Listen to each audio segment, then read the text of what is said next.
श्यामपुर नामक एक गांव में नरेंद्र अपनी पत्नी सीमा और बेटी पिंकी के साथ रहता था। नरेंद्र के पास जमीन तो थी, लेकिन साधन ना के बराबर थे। कुछ समय पहले उसके पास बैल थे, लेकिन घर के हालात बिगड़ने के कारण उसने उन्हें बेच दिया। उनकी हालत बहुत ही दयनीय स्थिति में थी। घर के हालात देख उसकी पत्नी सीमा ने उससे कहा, मेरी बात मान लीजिए जी, मुझे ठाकुर के यहाँ काम करने दीजिए। साफ सफाई और घर के काम ही तो करने हैं, क्या फर्क पड़ जाएगा अगर मैं वहाँ जाकर काम कर दूं?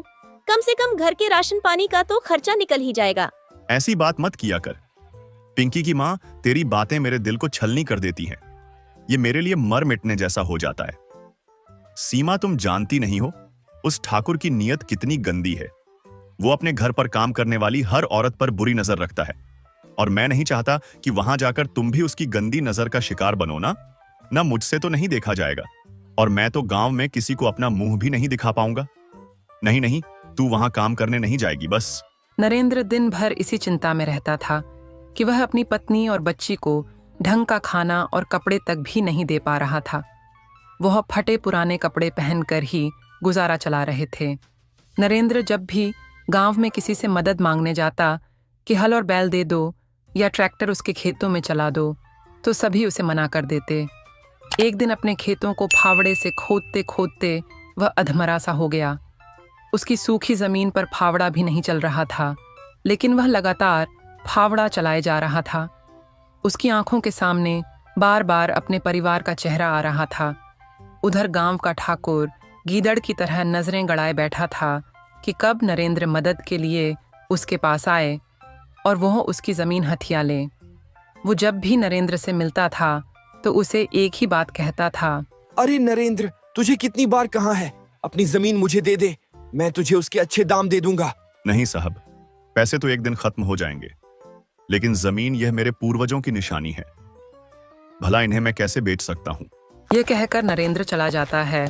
ऐसे ही कुछ दिन बीत जाते हैं।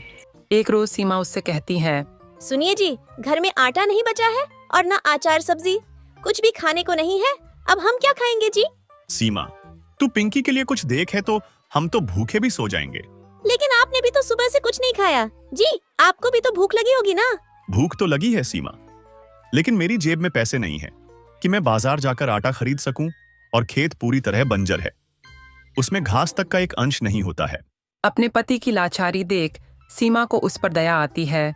फिर उसका ध्यान अपने पति की बात पर जाता है और वह आंगन में लगी घास को देखती है। फिर उसे तोड़ कर लाती है और उसे पतीले में उबाल लेती है। फिर सिलबट्टे पर पीस कर उसका पेस्ट बना लेती है और उसमें नमक, मिर्च, हल्दी, अजवाइन मिलाकर उसे तवे पर डाल देती है। फिर उसकी गोल सी रोटी बनाकर तैयार कर लेती है। ये ले पिंकी, मेरी बच्ची, अपनी माँ को माफ करना। घास की रोटी बनाने के अलावा मेरे पास और कोई चारा नहीं था। फिर जैसे ही पिंकी और नरेंद्र उसे अपने मुंह में डालते हैं तो उसे खाकर कहते हैं, सीमा, ये तो लाजवाब है। मैं जानती हूँ ये इतनी अच्छी नहीं है, आप दोनों बस मेरा मन रखने के लिए कह रहे हैं। फिर उन तीनों की आंखों से आंसू बहने लगते हैं। तभी दरवाजे पर कोई आदमी आता है। क्या बात है भाई साहब? दरअसल मैं लॉटरी विभाग से आया हूँ। कुछ महीने पहले जो आपने लॉटरी खरीदी थी उसका आज रिजल्ट आया है और आपने इस लॉटरी को जीत लिया है, जिसका इनाम पूरे 50 लाख है। साथ में यह आज का खाना हमारी कंपनी की तरफ से आपके लिए। यह सुनकर नरेंद्र, सीमा और पिंकी सब बहुत ही खुश होते हैं। अब उनके दिन बदल जाते हैं। नरेंद्र ट्रैक्टर बुलवाकर अपने खेत पर चलता है, जिससे उसकी बंजर भूमि में जान आ जाती है और उसमें फसल उगाती है। साथ ही वह अपने लिए पक्का घर भी बनवा लेता है। देखते ही देखते अब वह उस गांव का सबसे अमीर आदमी बन जाता है। अब वह अपने परिवार की हर इच्छा पूरी करता है और खुशी खुशी उनके साथ रहने लगता है।